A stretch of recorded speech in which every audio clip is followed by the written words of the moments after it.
ಆಚೆ ಜಗಳ ಇದೆ ನನ್ನ ನೋಡಕ್ ಕೇಳ್ಬಿಟ್ಟು ನೀನೇ ಮಾಡ್ಕೊಂಡು ಅಲ್ವಾ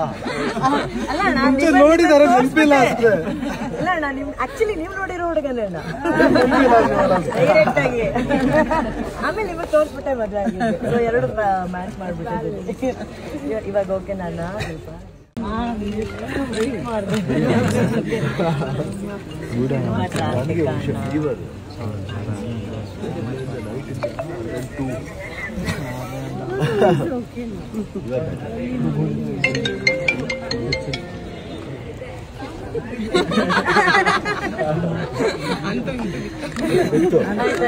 ಆಚೆ ಜಗಳ ಇದೆ ನನ್ನ ನೋಡಕ್ ಕೇಳ್ಬಿಟ್ಟು ನೀನೇ ಮಾಡ್ಕೊಂಡು ಅಲ್ವಾ ನೋಡಿದಾರೆ ನೆನಪಿಲ್ಲ ಅಷ್ಟೇ ಅಲ್ಲ ಅಣ್ಣ ನಿಮ್ ಆಕ್ಚುಲಿ ನೀವು ನೋಡಿರೋ ಹುಡುಗನ ಡೈರೆಕ್ಟ್ ಆಗಿ ಆಮೇಲೆ ನಿಮಗೆ ತೋರ್ಸ್ಬಿಟ್ಟೆ ಮದುವೆ ಆಗಿದೆ ಸೊ ಎರಡು ಮ್ಯಾಚ್ ಮಾಡ್ಬಿಟ್ಟಿದ್ದೀನಿ ಇವಾಗ ಓಕೆ ನಾನು